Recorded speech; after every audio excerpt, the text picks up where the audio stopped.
Hope Radio, Kingfisher FM. Vernon, good to have you in studio with us again. How are you, man? No, doing well. And yourself, Ethan? Yeah, lekker. Good to be here. And it's Thursday again. Yes, the time flies. Totally. And today we're talking about an interesting topic, particularly around the holiday festive season. I think it's exceptionally important. Yes. And you got a special guest in studio with us as well. Yes, I've got Rose Barry in studio. She's our short-term specialist. And, you know, with our practice, that's what we like to look at. We like to look at specialists, somebody that only focuses on one thing and can do that thing really, really well. And Rose is our short-term specialist, so she looks at your car insurance, your homeowner's insurance, your content insurance, all your tangible stuff effectively she looks at. And she adds a lot of value to the practice of risk-free solutions in the sense that if we deal with certain clients, we actually refer them to Rose because I think what's very important is to look at the entire package of your client. You know, when we talk about financial planning, we're talking holistic planning. We're not just talking one aspect. We're talking holistic. And to have a specialist within your practice is vital. And Rose fulfills that role within our practice. And she's been with me a while now. And so we refer all our clients from the short-term side to her. And she looks and analyzes and does what she does to be able to offer our clients, and we know with short-term insurance, price is so important. And she looks at that and comes up with great solutions for us. So Rose, welcome. Great to have you in studio with us today. Thank you, Ethan, and thank you, Vernon. It's nice to be on your show, and hello to all the listeners out there. Yeah, no, lovely to have you right in the studio with your presence, Rose. So I know you've got an interesting story for us this afternoon, a little bit about short-term insurance, and I'm sure we can talk around that just to paint a picture for people. Okay, I want to chat this afternoon about excess waiver. So there are a lot of misconceptions about excess waiver, and a lot of clients don't know about the benefit. Okay, what is excess waiver? Okay, excess waiver is that amount that you have to pay to the repairer before your car gets fixed. So excess waiver means you don't pay anything, which is a big bonus. Okay, cool. On with the story. Okay. So as you mentioned, I've got a story to tell, and it's about the topic of excess waiver. So I've got a client. He's a very careful driver, but one Saturday afternoon, him and his wife went to Bay West Mall to do shopping. And when they were finished, they were on their way out, and they went through to the excess control area, and he put his card into the machine, and just as the boom was rising, there was a car parked on his left, and the car pulled out and drove underneath the boom. So my client was like shocked and thought, oh, the boom's going to come down on my bonnet, I better reverse. And in the panic, he reversed and he hit an advertising board and bumped the back of his car. Right. So, and the culprit just drove off. I mean, it's crazy, but these things happen. Oh, so yeah, that's my story. Okay, so what happened then? Okay. So that's obviously the bad news, but the good news is my client has comprehensive cover and also excess waiver. So I've explained what excess waiver is now. Comprehensive cover is cover for the whole vehicle, for accidents, if you drive into a tree, if someone else hits you. It covers theft, it covers fire. So yeah, it's as it says, comprehensive. Okay, because you have different kinds of cover. Yeah, so I think comprehensive is so important because, as Rose says, it covers everything. But one of the things people don't realize that when you're involved in an accident, and let's just in brackets say it was your fault, technically you are liable for that other vehicle as well. So with comprehensive cover, you basically covering your vehicle in the event of an accident, in the event of fire, in the event of theft, but also you are covering that other vehicle that if you are found guilty, that vehicle is also covered. So that's so important with comprehensive, because we have a lot of clients that say to us, well, we don't want comprehensive cover, we only want third-party cover. So in other words, what they're effectively saying is, well, if anything happens to my vehicle, it's okay, as long as the other vehicle is covered. And a lot of our guys with that are really looking to save money do that. So what they are saying is, okay, with my vehicle, I'm prepared to take the risk. But if I bump into a BMW or a Mercedes-Benz, and I'm not prepared to take that risk. Yeah. So that is where your third-party cover comes in. But if you have comprehensive, it includes all of that. It includes the third party. It includes theft. It includes accident. It includes fire. It includes everything. So that's the focus of comprehensive cover. And I mean, as a rule, within our space, we really promote and we advocate for comprehensive cover. And I would imagine also for excess waiver. Yeah, if possible, yes. Sometimes that it does cost a little bit extra, but it's definitely worthwhile in the end to have excess waiver. Okay. Comprehensive cover, most expensive, but you covered for everything, and then the others like third-party fire and theft and that, much cheaper, but obviously then you are going to be carrying the risk of repairing your own vehicle, so people have to understand that. Yes, That's right. that is 100% correct. Okay, and then when it comes to excess, are people aware? Do they look at the excess? Because, I mean, there can be a little bit of T's and C's regarding persons' ages and what time of day and who's the registered driver and all that type of thing, isn't there? So, accident. There is a standard excess which goes on to policies. It can be anything from 4,500 maybe up to 6,000. And accidents happen when we least expect them. So where not every client has that money tucked away for something like that. So excess waiver is definitely a big plus and definitely worth it. Yeah. I would imagine if people don't take excess waiver, then you would also just remind them that maybe they need to leave a few extra rand in the kitty. Yes. So that's important because, as Rosa rightly says, when an accident does occur, you need to come up with that first payment, which is the excess. So what we try and do as a default within our business is we try and always add it to our client's portfolio so that they don't have to worry about that. And in our experience over the years, it's peace of mind for our clients. And we found that gives clients a lot of peace of mind. So, we definitely for excess waiver. All right, so it would be worth paying for that little benefit, that little extra. Definitely, yeah. Because we don't always have the discipline to put that extra money away. And there are lots of other things that we want to use that money for. Yeah, and I mean, with the particular client Rose just spoke about, I mean, fortunately he had excess waiver. So although a horrible thing happened to him with the accident and reversing into the advertising board, at least he had everything in place. So when it came to claim stage, there was no worries. We could say to him, listen, you've got excess waiver, your car's covered. And for us, that was great to be able to share that with him and talk him through that. It was really, really good. Maybe you've got a question around excess waiver, how it works, or maybe you just want to have a little bit of a better understanding around how you can structure your portfolio and possibly your short-term insurance. Give us a contact, give us a shout. Risk-Free Solutions in studio with us this afternoon. Rose and Vernon back in a moment.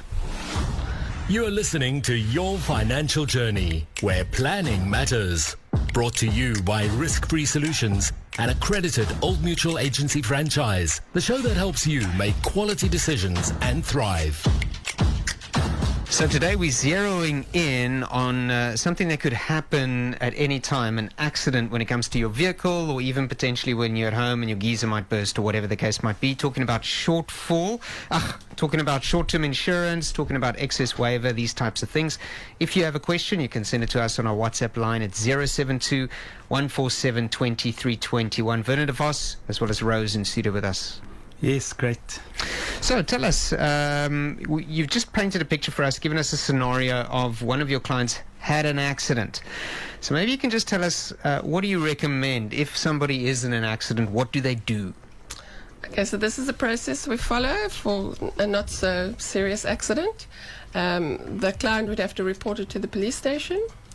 Then as the broker would submit the claim to the insurer, and we'd wait for approval, and then the car would go in for repairs.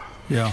So I think what's important is if you're in an accident with us, and this is the process that what we follow, is as soon as an accident does happen, a lot of our clients contact us immediately and say, listen, I've just been in a car accident. What do I do? Yes. So what we normally say to them, what's important is we got to report that accident to the nearest police station. That's number one. We have to do that. We have to get a case number. Okay. But what's important is with the person that you've had the accident with, is collect as much information as possible, because that helps with the claim process. Okay. Do I take photos? That'd be great. So the more information you have, it helps with solving the claim issues at a later stage. Not that there is always claim issues, but you never know. It could always end up in a he said, she said scenario. So if you are proactive, and we always say to our clients, remain calm. You know, it's hard. You're in an accident to remain calm, but remain calm. Approach the person that you've had the accident with calmly. Ask them if they've got insurance on their vehicle. Get their information. You can say, well, I've got insurance. This is my insurer. This is my information. And what information do I need from them? So their names, telephone number, if they're prepared to give you ID numbers, you know, just really basic information. Maybe who they are insured with. Correct. Okay. Correct. And like you said, if you can take photos, even better. Right. I don't admit guilt. Don't admit guilt. That's so important, because you cannot waiver the right of your insurer by saying, oh, it was my fault, I'm sorry. No, you can't do that. But it's so normal. I know. Oh, man, I'm so sorry I reversed into you. But you know what has happened over the years? You know, there's been a lot of court cases with, where the insurance says, well, it's not completely your fault. You know, and the courts actually ruled that, you know what, you were 80% at fault. But the 20% was with the other person. So you can't waiver 100% of the insurer's right by saying, well, I'm 100% at fault. You can't do that. I mean, that is why you have to report the accident. That is why you have to give your version of the accident to the police. The person you bumped into has to give their version of the accident. And the two insurers will have a discussion and come up with some type of solution. But remember, if you're paying insurance, that's why you pay insurance. Mm. That's why you're spending money every month, because you don't want to be involved in that legal process. You don't want to be caught up having to take a client, to, the person that you bumped into to court. You don't want to get involved in that. That's why you're paying an insurance company. They have the legal process that they follow. So what we say as the broker or the person advising is, when you're in an accident, remain calm. Don't admit guilt or write the insurance completely off by saying, well, it is my fault, so tough luck. Don't do that. Just calmly say, oh, you wrote into me. Yeah. Never mind, it's your fault, but that's okay. I'll get your details. And like you say, you know, when you feel you're at fault, the human nature used to say, oh, I need to repent now. I'm so sorry, you know. Please forgive me. You know. So you just say, oh, can I get your details? But listen, you can say you're sorry. You can say, listen, I am sorry. I am insured. Are you insured? You know, and like I said, get all the information that you need. And if it's an accident where the cars cannot move, and the police has to come out, then you give your version of what happened to the police, and the person you bumped into will give his version of what happened. Okay. And that's so important, because that is where the whole legal process will start. So you can drive away from the scene if you can? Yes. You don't have to wait you don't. If it's a minor accident, collect all the information, you know, as I mentioned earlier, but immediately go and report the accident. Drive to the nearest police station, go and say, I've just been involved in an accident, this is what happened. In the police, they're used to dealing with this, so they'll know exactly what to do. They'll fill out the report. They'll take your cell number. They'll even SMS you the case number. Right. You know, so they're really jacked when it comes to that. Okay. Because when it comes to claim stage, that's what we need to be able to get a successful claim through. That's one of the processes that we need to follow. Okay. How long does the whole thing take? Well, remember, there's a lot of variables involved. So we're dealing with panel beaters, we're dealing with assessors, we're dealing with quite a few things. From our point of view, which is the broker, I mean, we on it. So we will submit the claim, we'll be in touch with the client saying your claim's been registered, this is the claim number, this is the next step, but unfortunately we have to wait because the assessor's either very busy because there's a lot of accidents happening, or Festive season or festive whatever. season or whatever. But we'll be in constant communication with our client. Once the assessor goes out, he normally submits a report back to us. Once that report comes through, it goes to what we call the claims handler, which is the person that works for the insurer. They have a look at all the mitigating factors, and they'll then say, okay, the claim's been approved, and they'll then come back to us and say, these are the panel beaters involved, inform the client which panel beater he'd like to use, and then the process runs from there. Okay, all right. But the thing, Ethan, that we're really wanting to zoom on, and I mean, we went through a long discussion now with what happens from a claim point of view, but we feel the excess waiver, and that is the whole purpose of this whole discussion that we're trying to have with your listeners, is to say that excess waiver is important. It does cost a little bit more, but from a financial planning point of view, we think it's worth it, because to pay that first amount when an accident happens is not easy sometimes. You maybe have to lend money, you maybe have to go into debt just to be able to pay that first amount payable. And we think it's not wise, not good. Excess waiver is definitely worth it. Yes, there might be certain factors involved for you to qualify for excess waiver, but we will always have that discussion with our client and always put that forward to them so that they can make an informed decision as far as their vehicle go and as far as excess waiver goes. Rose and Vernon in studio from Risk Free Solutions, specialists in various fronts today, talking with Rose, who's a specialist when it comes to your short-term insurance. If you have a question, let us know. 072-147-2321. Back with closing thoughts. You are listening to Your Financial Journey, where planning matters. Brought to you by Risk Free Solutions, an accredited Old Mutual Agency franchise. The show that helps you make quality decisions and thrive. Talking about your short-term insurance, and today I guess focusing around cars and around excess waivers, particularly with the festive season upon us. Rose in studio, one of the specialists at Risk Free Solutions with Vernon de Vos. Rose, just talk to us about excess waiver. Is it automatically added onto my insurance policy? No, it's not automatic. You have to request it. And it's also not free. There's an extra amount that you have to pay on your premium. But if the client is over 55 and retired, then excess waiver is automatic. So really? So something to look forward to. Oh, there we go. Pensioner discount. How is excess waiver determined? How do they work out that amount? The premium of the excess waiver is a percentage of the actual motor premium. That's why different vehicles will have different amounts. Say that again. The premium of the excess waiver is a percentage of the actual motor premium. Okay. Okay. So that amount varies from vehicle to vehicle. Okay. And then tell me, I mean, we've talked about the benefits of having excess waiver. I think a lot of people would also ask the question, I'm paying for insurance, why must I not pay for excess waiver? Yeah. The excess waiver serves more than one purpose. One purpose is that it's a deterrent to people who want to claim on small amounts and want to claim often.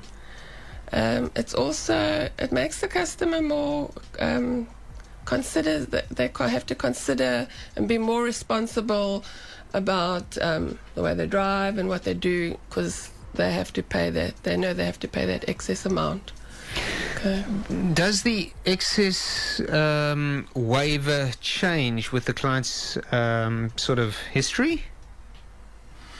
Yeah, I think with us we have a standard excess. Okay. So we apply a standard excess, but I know with a lot of other insurance it's all different. Okay. Some would say it's 10% of the value of the claim that would be the excess. So it becomes a variable amount, which we personally don't like, because if you're involved in an accident and it's worth 200,000 and you have to pay a percentage of that, it could be quite a big amount. Yes. So from a variable point of view, if you're the client, you really can't plan. But if you have a standard excess, which we go for, we say to your client, well, remember, if you're in an accident, this is your standard excess, which is 4.5. Doesn't matter what the value of the claim is, you are responsible for the first 4,500 of that accident. So it's per event. So if you have 10 events, you have to pay 4,500 per event, if that makes sense. Yeah, it does. Okay, all right. But the variable excess we don't like, because clients can't plan. You can't plan, and and if it's a big accident and the first amount payable is quite big, that means you're going to have to wait and save before you get your car fixed, and that's sometimes a big problem. So if you need your vehicle to be able to move around, because maybe your job with the work that you do requires you to have a vehicle and move around, then to be able to get your vehicle fixed quickly is very important. So if you have an excess payable and that excess amount is quite large, you're going to have to say, well, I don't have the money now. I'm going to have to save for the next couple of months before I can get my vehicle fixed.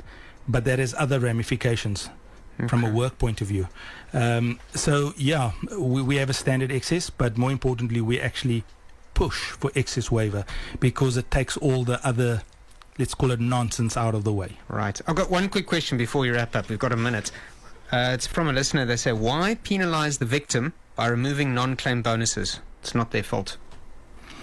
Yeah, so we normally don't. So I think what's important is once the claim has been assessed and you are found not to be the guilty party, I think talk to your broker. I think approach your broker, talk to him and say, listen, after everything has been said and done, it's ruled that it's not my fault. And your broker will then go to the insurer and say, listen, here is what's transpired. And a lot of the times the insurer does remove the no-claim bonus or they don't penalize you, if that makes sense. Great. Ask the question. Ask the question, Ask yeah. the question. But like I said, Gareth, it's a very difficult one because, when it comes to who's at fault, it's always very, very difficult because you can be 90% at fault, but 10% could still be your fault. So it's a very difficult one. But I think, as you so rightly say, ask the question. Say, well, it's not my fault. Go back to the insurer, say it's not your fault, and ask for the penalty to fall away. It's a good question to ask. Very nice. All right. Big thanks. If you do have questions, you can always get in touch with Werner de Vos and his team at Risk Free Solutions. You can check them out on Facebook or just punch it in on Google search. It'll pop up, and they're based here locally, and they'll be able to assist you with any of your queries, concerns, and even do a little bit of financial planning. It's the way to go for 2021. Thanks, guys, so much for coming in. Yes, thank you. Thank you, Ethan. Thank you so much, Ethan.